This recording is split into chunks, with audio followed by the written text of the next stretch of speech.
Welcome to Your City Connections, where you get to meet entertaining and informative guests. Guests such as an artist with a brush or with a camera, and guest with a violin. City Connections, providing insightful interviews with favorite son Lieutenant Governor Todd Lamb. To city commissioners, the mayor. Interviews with a rodeo queen, to beauty queen, and even a NBA player. Now, join Steve Kime as he discusses another engaging topic on City Connections.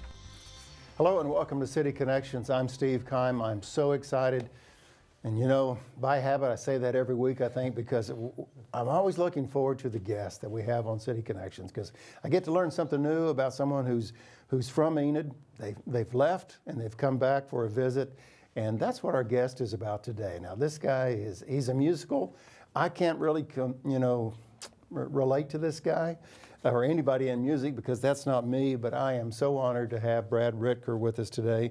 I want to read this opening to you so you just get the sense of our special guest.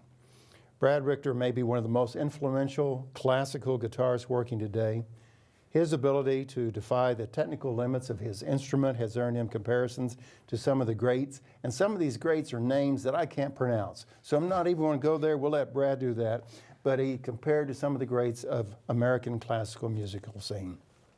Equal parts performer, composer, he's an educator, has a heart for young people. He's amassed nearly 1,000 concerts appearances across North America and also Europe. More than 50 of which have been broadcast on NPR's Performance Today. Brad's compositions for solo guitar and guitar in ensemble are performed by guitarists all over the world. And he has a nonprofit that he created, I think, back in 2006, and we'll learn a lot about that. It's called Lead Guitar. And that Lead Guitar group has recently joined the University of Arizona and enjoys a long-term partnership with the Aspen Music Festival and teaches, get this, over 3,000 at-risk youth to play classical guitar every year. And that's an impressive introduction, and forgive me for reading it, but I wanted to get it right because our special guest today is Brad Richter. Welcome to ETN, Brad. Thank Welcome you, Steve. Back to Enid. I'm honored to get to be here. And we appreciate you being on City Connections. Wow, I got through that introduction.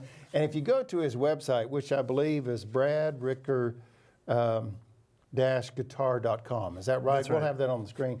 You can read all that information that we had about Brad. Very impressive. Well, welcome back to Enid. Right off the bat, I understand you were born in the 60s here in Enid. Take us back to your earliest memories of Enid, Oklahoma. Well, I was born in 1969 in Oklahoma City, and then moved here when I was 4. Okay.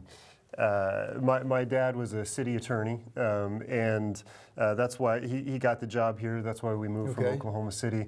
And my first memory, I suppose, I haven't thought about this in years, but we had a little rental house on Pawhuska. Over by, gosh, I don't know the names of the streets because it's my hometown, and I just, over by that beautiful house that used to have the winery. That's all right. I've been here for 3 years, and I'm still thinking when somebody says, "Well, Steve, up here on Maple," and I'm going, "Okay, which direction is Maple?" Yeah, that's the tree okay. streets. Anyway, we had some great trees in that backyard. So one was easy to get in, and that was my tree to climb, and there was another one that my sister could climb. No better place to grow up than Enid. It's such a great place to be a kid. Oftentimes people say, "Well, Steve, where are you from?" And I'll say Perry, Oklahoma, and it's been 40 plus, even more than that, years since I've been from Perry, but it's amazing the connection that you have with your hometown when you're, very, very young in life. When you think of Enid, when you're around the globe or wherever at a concert or something, and you think of Enid, what comes to mind? Is it the simplest of times, or is it the salt of the earth people? What comes to mind when you, just even say in the past year, when you think of Enid? Home. There's a comfort level here. Not a simple answer, but I know when I was 15 through 18, all I wanted to do was get out. Sure. And explore the world, live in a big city and that sort of thing.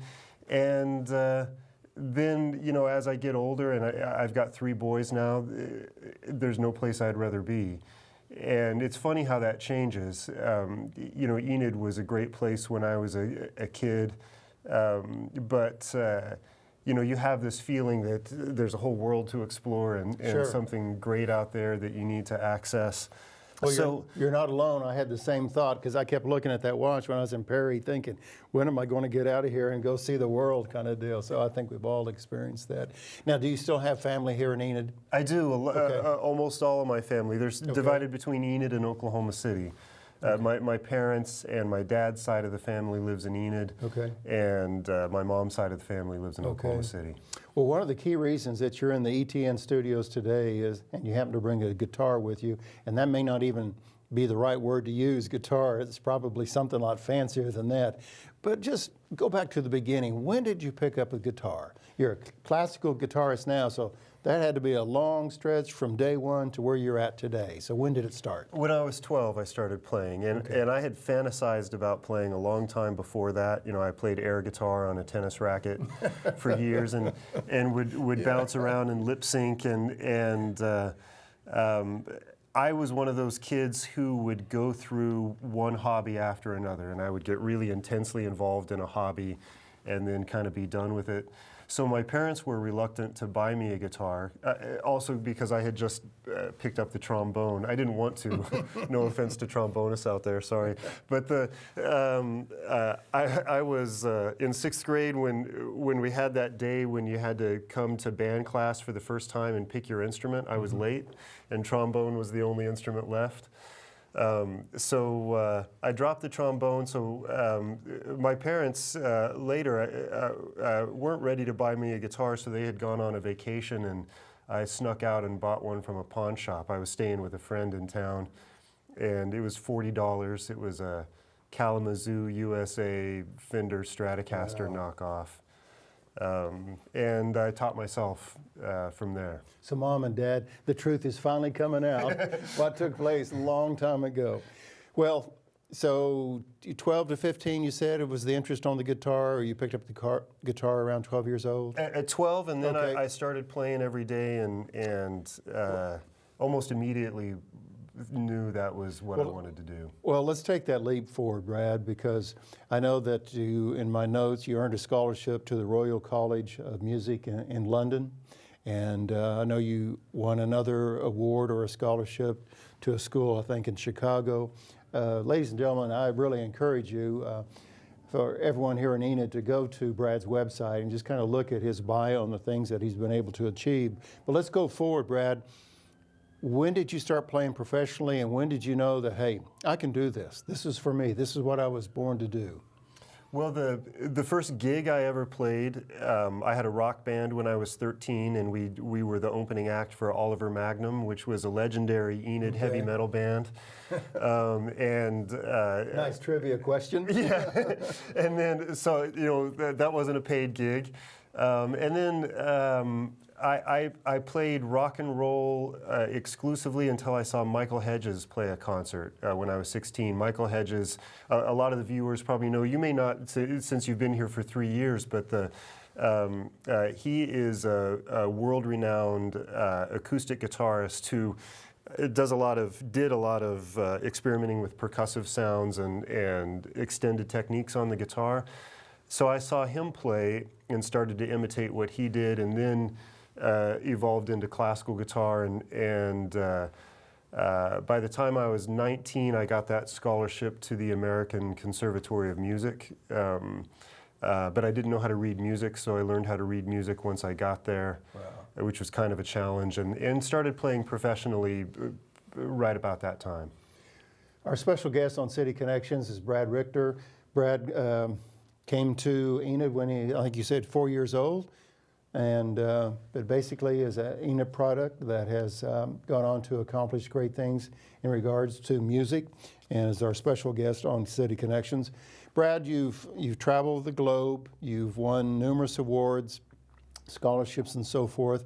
Kind of, if you will, just give us a snapshot of some of the really special memories that you've had, either playing with artists, traveling somewhere, but just kind of tell us in a big picture, some great experiences you've had in your professional career?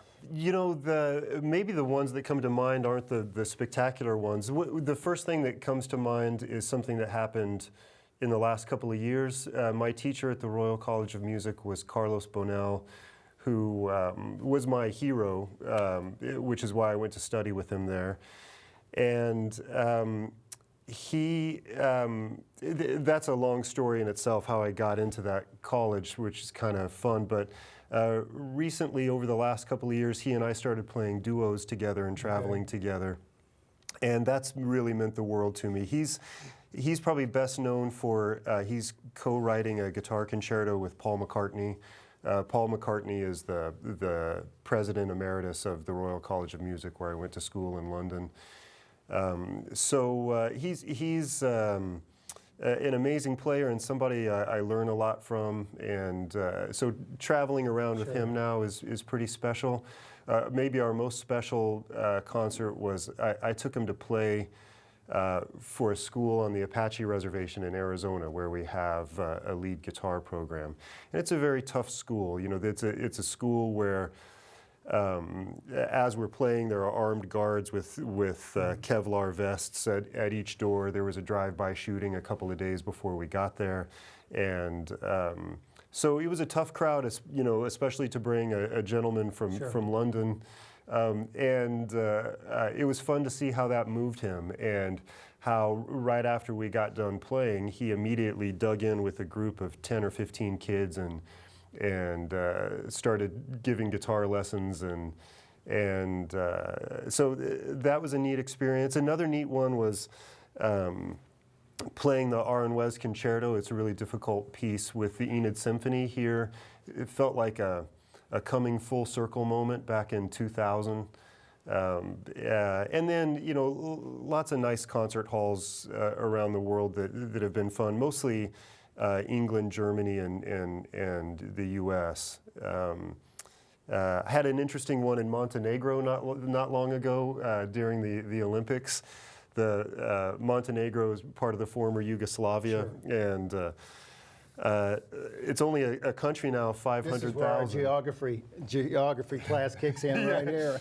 So we were, me and my cellist partner, Victor, were playing a concert, and it was outside, and it wasn't it was a festive atmosphere, but not great for classical music. There was a lot of noise, and because the Montenegrins women handball team was in the Olympic semifinal, and no Montenegrin in history had ever won an Olympic medal. So not the final, but the semifinal. So they won that game in the middle of our concert, and people ran out on the streets and started firing automatic weapons up into the air. And it was, you know, we had to kind of dash for the hotel room because, but there was some pretty serious gunfire. No one got hurt, but it was an interesting scene. No one got hurt in the making of that video or whatever. Well, Brad, thank you for sharing that story. Our special guest on City Connections today is Brad Richter. Brad, formerly from Enid, has been involved in a lot of things, but he's definitely one of the premier classical guitarists of today. And I think we've talked enough, Brad, if you don't mind. I think our viewers would enjoy listening to you play your guitar right now, so we'll have more insight with Brad, but right now we want to listen to him as he plays this song for us. So I'm playing on one of the Yamaha guitars that Park Avenue Thrift buys for our schools in Enid. It retails for like $220. We actually get them from Yamaha for just $90. And for me, I think it sounds great for a $90 guitar.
Welcome back to City Connections. I appreciate you staying with us as we talk to our special guest, Brad Richter, today.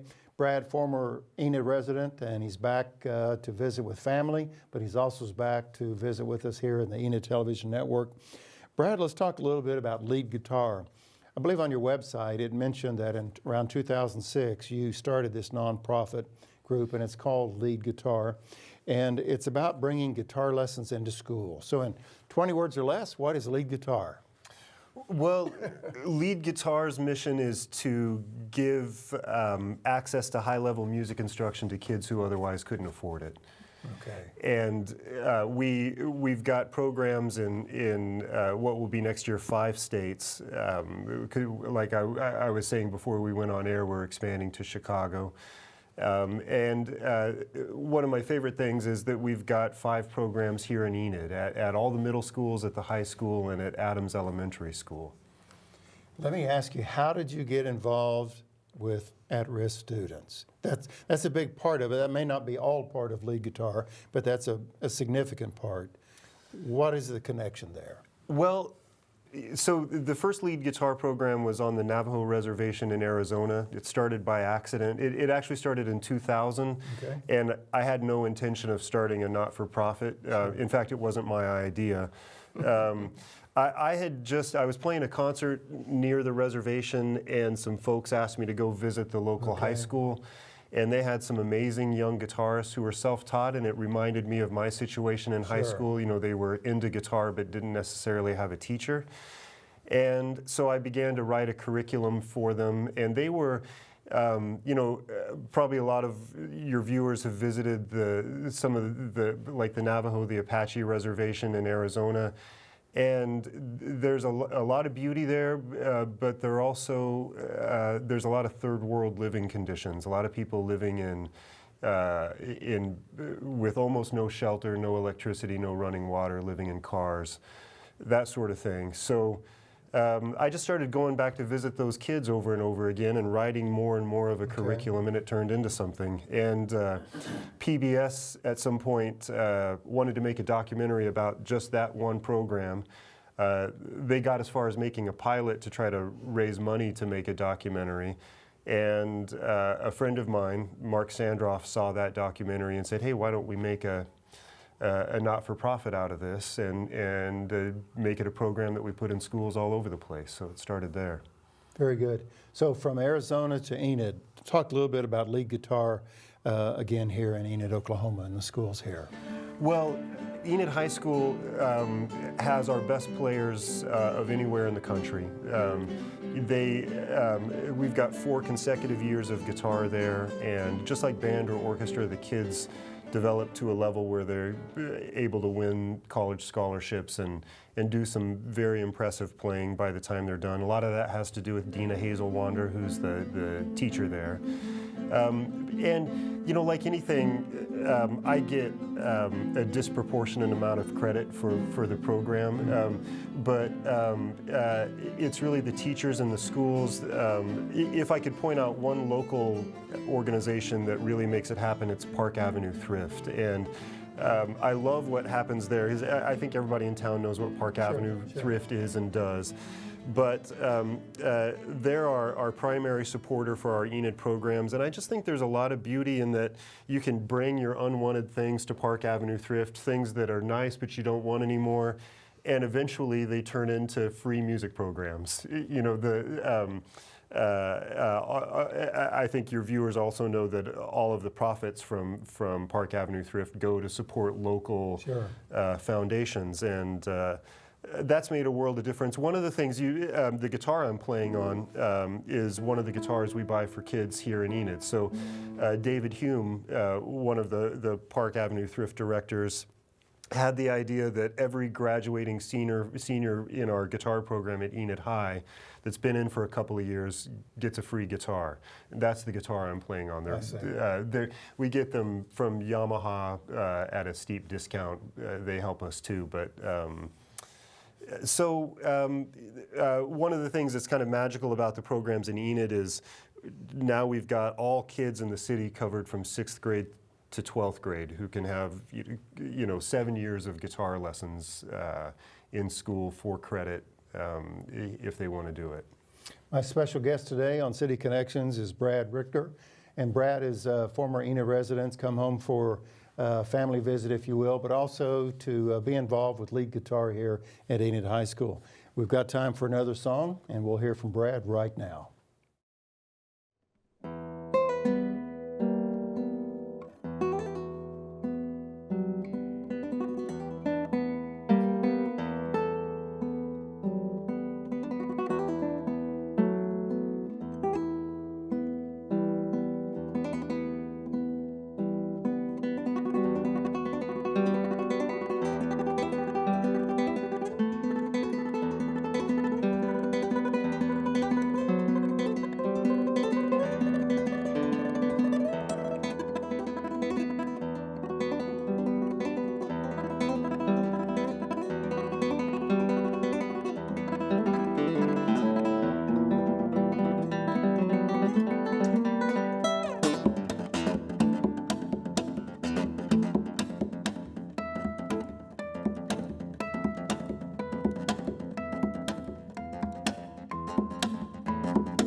Thank you, Brad, again for playing for us today on City Connections. I appreciate you coming to the studio and playing.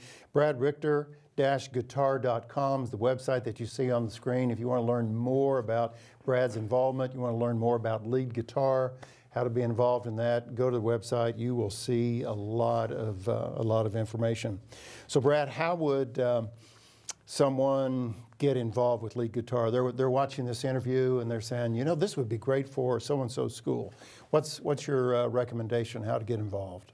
Well, easiest is to go to the lead guitar website, which is leadguitar.org. Okay. And there's a lot of information there about how to get involved, or just drop me a line, brad@leadguitar.org, and I can take it from there. Another great way to support the programs is to bring your things to Park Avenue Thrift, because in the end it supports us and a lot of other good organizations. I understand that you come back to Enid to check on family and friends about 3 or 4 times a year, and you'll be back in spring, maybe March, April, May, around there, because you're still working with students here in Enid, and there may be a concert coming up. How will people know about this? Will it be on your website of a particular date once it's finalized? We'll get the word out through the schools. We'll have a flyer and put out some announcements. Probably late April we'll have what we call the showcase concert in Enid, and that's all of the schools that are involved playing, especially the high school. And I should say too, I still get to do quite a bit of teaching here. I do about 10 days of teaching in Enid schools in the various visits, and then I hire the adjunct professor from Oklahoma City University, Kyle Patterson, and he's down here every Monday to teach all day long in Enid schools as part of the program.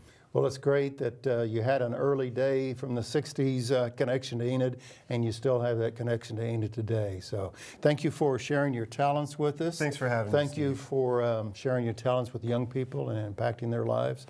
And I just feel like in our short 30 minutes, we just barely got to talk. It goes by strangely fast. We were just talking about that. So maybe in April, we'll have you come back to ETN Studios and we'll talk a little more. I'd enjoy that. Okay, great. Well, thank you for staying with us on City Connections. I hope you enjoyed our show today. I look forward to, once again, just bringing you a fabulous guest that has that Enid connection, but also the city connection as well. So thanks for joining us. I'm Steve Kime with the City of Enid. Until next time, make it a great day.